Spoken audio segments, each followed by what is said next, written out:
오늘 하루 이슈의 중심 최경영의 최강시사.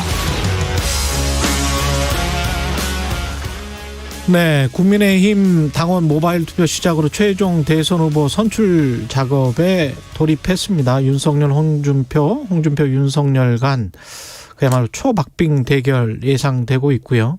막판 표심 잡기 위해서 각 주자들 총력전 펼치고 있는데 오늘은 홍준표 후보 캠프의 이현주 선대위원장 나와 계십니다. 안녕하세요. 네, 안녕하세요. 예. 어젯밤에 유튜브로 네.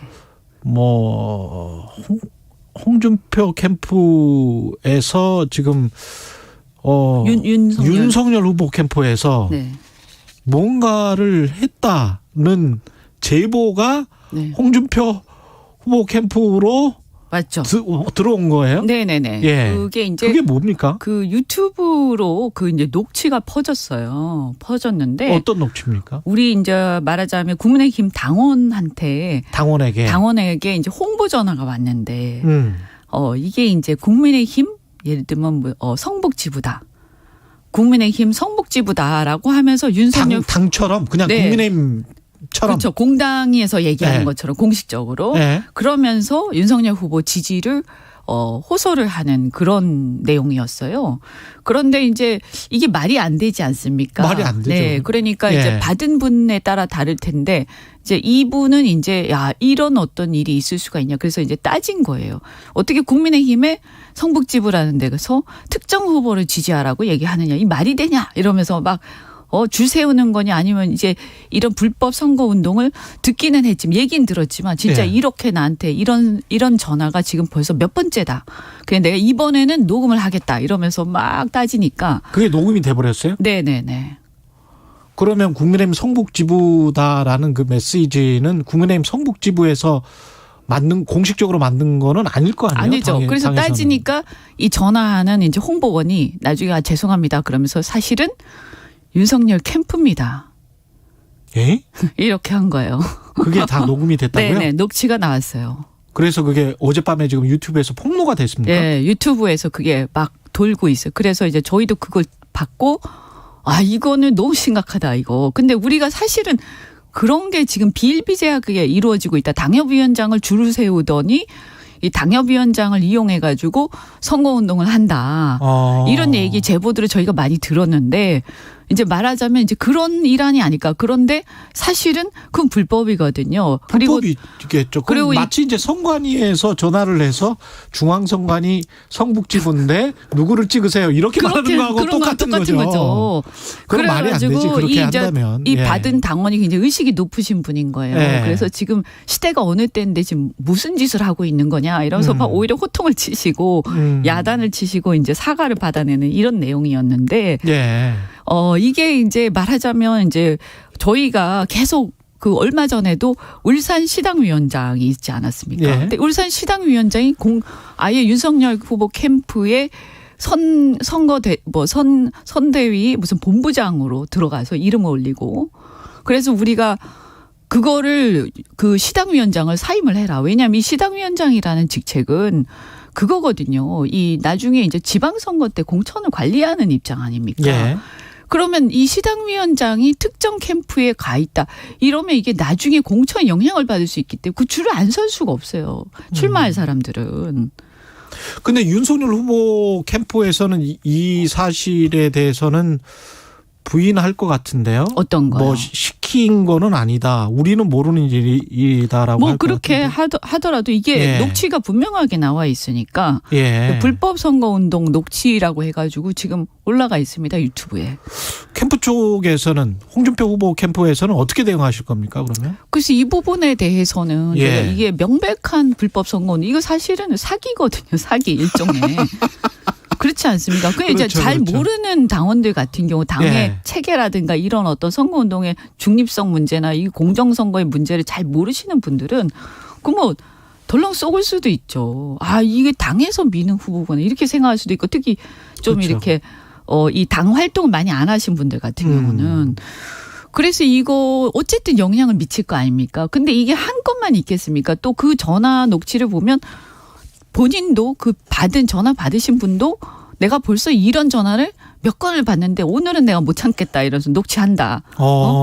그러니까 뭐 이거 내가 용서하지 않겠다. 내가 이거 녹취해서 폭로하겠다. 이렇게 말씀하시거든요. 근데 정말 정치공학적으로만 아주 뭐 냉정하게 어떤 정당성이나 가치나 이런 거 다 배제하고 보면 세가 그만큼 커져 있어서 네.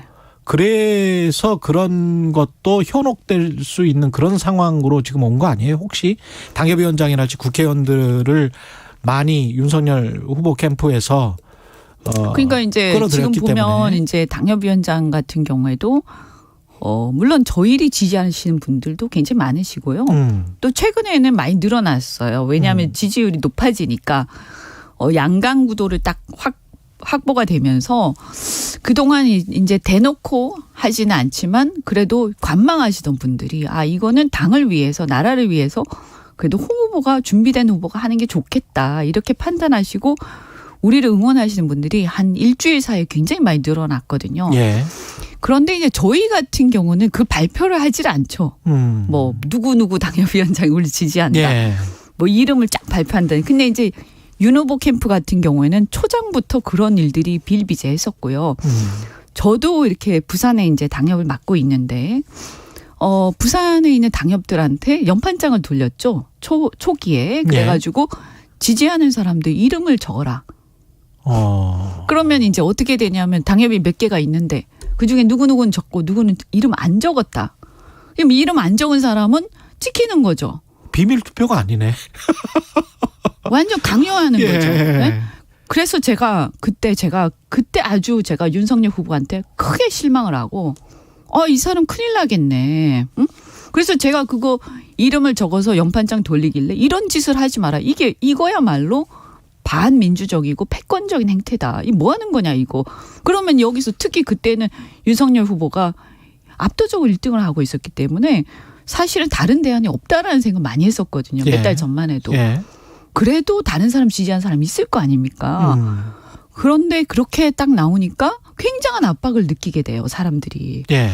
그래서 제가 이런 짓을 하면 윤석열 후보가 밖에서 왔다라고 해갖고 사람들이 오히려 신인이라고 생각하는데 이런 낡은 정치를 갖다가 앞장서서 하고 있으면 당신들은 오히려 이건 패배의 요인이 될 거다. 그리고 당이 이렇게 가는 거는 절대 안 된다. 그러면서 저는 이런 짓 하지 마라 막 했더니 이제 저한테는 서면 요구를 안 하더라고요. 내일 또 윤석열 후보 캠프 쪽이 나오니까 내일 또 관련해서는 자세하게 여쭤보고요. 네, 그래서 그 연판장은 발표가 됐어요. 제 이름 안 들어간 상태에서. 이 언론 보도를 제가 보니까 신규 당원 이준석 대표 체제 이후에 신규 당원 가입이 6대4, 2040이 한 40%, 50대 이상이 60% 뭐 이런 식의 보도가 나오고 있는데 그러면 기존 당원까지 다 합하면 그래도 50대 이상이 굉장히 많다. 이렇게 판단할 수 있습니까? 지금 책임 당원 같은 경우에? 그렇죠. 그런데 이제 윤 후보의 주된 지지층 60대 이상이시죠? 네네네. 네. 50대는 주된 지지층이 아니다? 네네네. 50대 같은 경우에는 지금까지 쭉 여론조사를 보면 거의 비슷하고요. 50대까지는 비슷하고? 네. 그 다음 40대까지 이제 원래 2030에서 시작을 했는데 40대까지는 이제 확연하게 우세하고 홍 후보께서. 최근 여론조사는 그렇더라고요. 그렇죠. 확연하게 그래서 윤 후보에 대해서 3%, 9%, 8% 후보다. 398 후보. 네. 20대, 30대, 40대에서 그래서 398 후보다라는 얘기가 젊은이들 사이에서 돌았지 않습니까? 그 정도로 이제 이 어떤 세대별 차이가 확연한데 윤 후보의 주된 지지층은 이제 60대 이상, 특히 이제 70대로 가면 압도적이죠. 그거는 이제 여러 가지 이유가 있을 텐데 아무래도 70대 이상쯤 되면 온라인 잘 안 보시죠. 모바일이나 이런 거.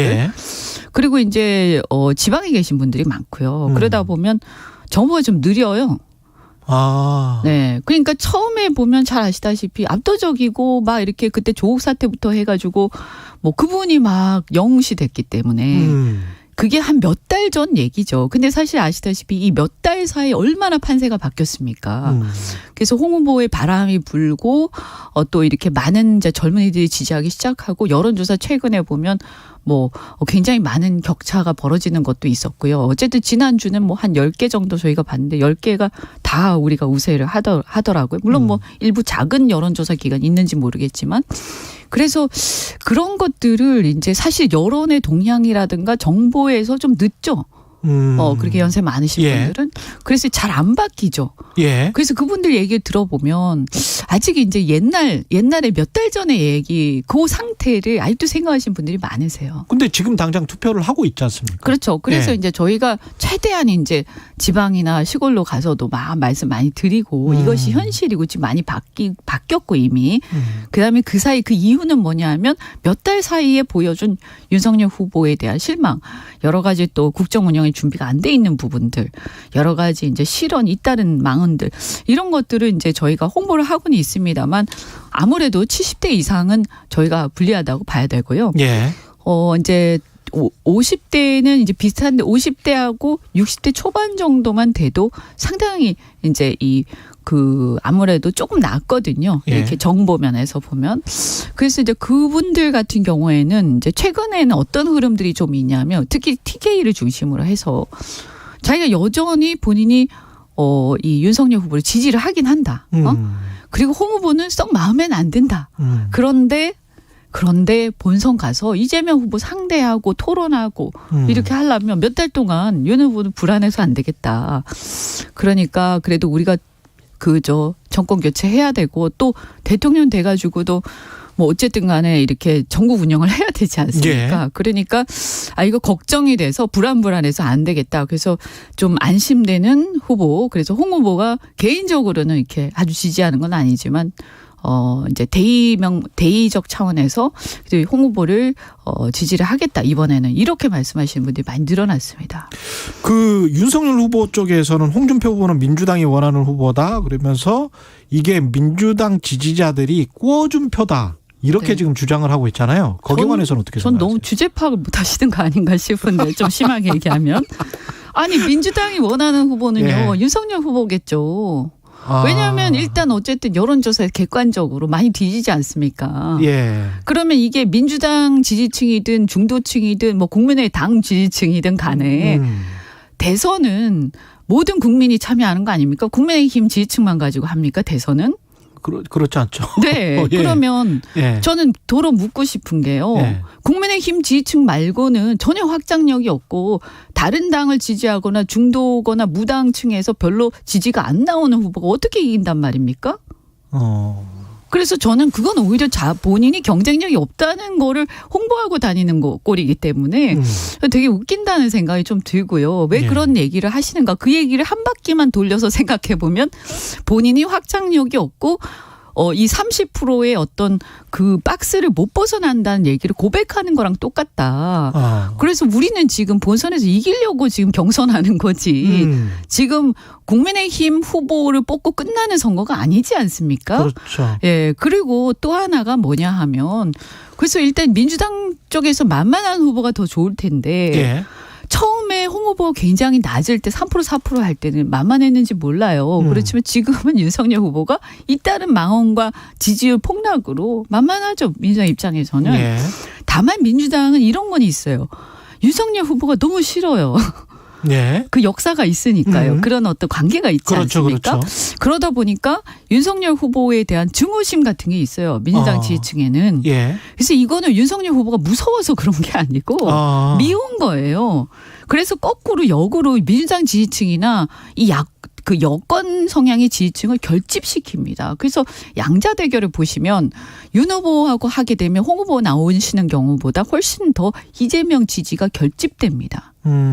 오히려 예를 들면 이낙연 후보나 이런 쪽이 그쪽을 지지하시던 분들이 이 명분이 안 서는 거죠. 그러니까 윤석열 나왔을 후보는 때는. 절대 지지하지 않으려는 층이 분명히 존재하지만 홍준표 후보는 그런저런한 그렇죠. 상대적으로 비호감도가 낮은 거죠. 비호감도가 낮다. 그렇죠. 그거는 뭐 이렇게 여러 여론조사에서도 나오는 바니까요. 예. 그래서 이게 거기다가 중요한 게 뭐냐면 우리 당 후보들끼리만 하는 게 아니라 예를 들어서 양자 대결을 보더라도 예. 최근에 이렇게 쭉 흐름이 뭐냐면 양자 대결도 홍준표 후보가 윤석열 후보보다 더 큰 차이로 계속 이기거든요. 그러면 이재명 후보를 넣고 홍준표 후보를 물었는데 예. 이재명 후보를 지지하지 않고 홍준표 후보를 지지했다. 그러면 그분은 과거에 민주당을 지지했든 말든 홍준표 후보로 전환된 거 아닙니까? 지지가. 이재명 후보는 그래도 나는 민주당 옛날에 지지했어도 이재명 후보 싫고 홍준표 후보 더 좋다 이 얘기잖아요. 예. 그럼 이거야말로 우리가 바라는 거 아닙니까? 그래야 선거를 이기지. 그렇지 않습니까? 그럼 어떻게 선거 이기겠다는 겁니까? 그쪽은? 예. 예, 우리 지지층만 가지고 30%를 그 박스에서 못 벗어나면서 그걸 자랑이라고 떠드는 게 저는 정말 예. 한심합니다. 아, 그리고 그 박사모 회장단이 그러니까 박근혜 전 대통령을 지지하는 모임 박사모 회장단이 윤석열 후보를 지지했다 이런 게 나왔었잖아요. 네. 근데 이게 또 가짜 박사모다 이런 또 논란도 있고요. 이게 정확한 실체는 뭡니까? 예, 박사모는 2004년에 창설이 됐죠. 예. 우리가 이제 뭐 노사모도 있다시피 그런 어떤 단체는 뭐 상표권 등록해가지고 이름 못 쓰는 건 아니지만 누가 보더라도 누구와 함께하고 그 조직과 세력이 정통성이 있기 때문에 그거 빼고 나중에 이름만 누구 몇 명이서 모여가지고 이름 따라했다고 해서 그게 박사모 되는 건 아니지 않습니까? 예. 이번에 그 박사모라고 해서 언론에 나왔던 거는 박사모 회장단이라고 해서 그 일부 단체들 뭐 근혜사랑부터 해가지고 여러 이제 잡다한 단체들이 있던데 보니까 1인 단체로 의심되는 곳들도 있는 것 같고요. 그 단체들이 모여서 하여튼 정체불명의 단체들이 모여서 이름을 박사모 회장단이라고 지은 거예요. 그래서 박사모 회장단이라고 지으면서 그거를 갖다가 홍보를 할 때 박사모가 윤석열 후보를 지지했다. 이렇게 이제 언론 플레이를 한 거죠. 예. 그래서 이번에 엊그저께 그 원래 박사모는 2004년에 정강용이라는 분이 중심이 돼서 전국적인 맞아요. 조직을 예, 만든 예, 거죠. 그 예. 점은 되게 유명하시잖아요. 예, 예. 그분은 홍준표 후보 지지를 이미 선언하셨어요. 아, 정광용 씨는? 네네네. 그리고 아. 엊그저께 그 건 때문에 굉장히 화가 났어요. 박사모 단체가. 그래서 어디서 이런 거를 이 사칭을 하느냐. 그리고 지금 이거를 선거에 이용하는 이 윤석열 캠프는 또 뭐냐. 누가 봐도 알 텐데. 예. 그러면서 이제 이것은 박사모를 모독한 것이다. 그리고 더 나아가서 박근혜 대통령을 모독한 것이다. 이러면서 고발을 했습니다. 그 단체들. 예. 그래서 이 부분은 이제 저는 짝퉁 논란도 한심한 얘기지만 더 심각한 건 뭐냐면 어쨌든 최근에 우리 이제 홍 후보 같은 경우는 지난번에 어쨌든 당에서 대통령을 탄핵한 이후에 탄핵된 이후에 출당을 한 부분 이런 거에 대해서 진심으로 사죄한다고 기자회견 하셨어요. 예. 그런데 윤석열 후보 같은 경우는 어쨌든 그 적폐 수사를 하면서 이 대통령에 대한 굉장히 가혹한 수사를 했고 또 그 이후에도 보면 45년이라는 굉장히 장시간을 구형을 하고 이렇게 하면서 굉장히 지금의 이 상황에 대한 큰 책임이 있는 분이죠. 근데 이것에 대해서 토론회에서도 이거 어떻게 후회하냐 반성하냐 또는 뭐 여기에 대해서 무슨 입장이 있냐라고 하면 전혀 그런 어떤 이 책임에 대한 인정이나 이 사과를 하신 적이 없단 말이에요. 그럼 예. 좋다. 그러면 사과 안 하시고 본인의 입장이니까 그 존중하는데 저는 뭐냐면 그래놓고 어떻게 박근혜라는 이름을 이용해서 선거운동할 생각하냐 이거예요. 너무 뻔뻔한 거 아니냐. 양심이 없지 않냐. 예. 나 같으면 이렇게 마음이 좀 짠해서 차마 그건 못할 것 같아. 내가 내 입장은 정치하고 있다 하더라도. 예. 그렇지 않습니까? 그래서 굉장히 씁쓸하고 얼마 전에도 박지만 회장께서 우리 그 가족을 힘들게 한 사람을 나는 지지할 수 없다. 이 얘기를 분명히 이제 언론에다 밝히셨는데 그런데 사실 그게 왜 그 밝히게 됐냐면 그 전에 이 박지원 회장 하지도 않은 얘기를 갖다가 누가 같이 그 자리에 있으면서 다른 사람이 한 말을 가지고 박지원 회장을 비롯한 박근혜 대통령의 가족들이 윤석열 후보를 지지하는데 공감대를 이뤘다. 이런 모호한 말로 해서 마치 지지하는 것처럼 언론 플레이를 하다가 오히려 역풍을 맞은 거죠. 그렇군요. 근데 이런 것들이 저는 좀 이렇게 진정성이 너무 없지 않느냐. 예, 이건 뭐 입장은 다를 수 있지만요. 예. 마지막으로 네네. 꼭 여쭤봐야 될 게 네. 홍 후보가 대통령 후보가 돼도 네. 김종인 전 비대위원장의 역할은 변함이 없습니까? 그 영입이 부분은 돼서 어떻게 같이 하십니까? 그 후보는 어차피 전 예. 비대위원장이시니까요. 당연히 함께 해야 되겠죠. 그러면 다른 분을 지지할 수는 없지 않습니까? 뭐 이재명 후보를 지지할 그러지는 그분이? 않을 거 아닙니까? 예. 당연히 우리와 함께 하면서 또 저희가 모셔야 될 테고. 다만 이제 그 역할에 대해서는 얼마나 이제 또 서로 이렇게 필요하고 또 당 차원에서 필요하냐 이런 것도 이제 상의를 하셔야 되겠죠. 혼자 결정하실 부분은 아니니까요. 네. 근데 이제 홍 후보는 이런 건 있습니다. 이렇게 자기의 주관과 정치 철학이 이제 분명하시기 때문에 다른 분한테 휘둘리시는 분은 아닙니다. 의사결정함에 있어서. 예. 그래서 어려움이 있다고 달려가서 누구한테 항상 의존한다든지 이런 것들은 저는 이게 대통령이라는 건 대통령제에서 자기가 그래도 의사결정 마지막에 해야 되는 거기 때문에 예. 아무리 이제 훌륭하신 원로라 해도 우리가 지혜는 빌리지언정 그 휘둘리거나 이렇게 의사결정에 의존하는 모습들은 저는 국민들한테는 그렇게 좋게 보이지 않을 것이다 이렇게 생각이 됩니다. 알겠습니다. 여기까지 하겠습니다. 말씀 감사하고요. 홍준표 후보 캠프의 이현주 공동 선대위원장이었습니다. 고맙습니다. 네, 고맙습니다. 공정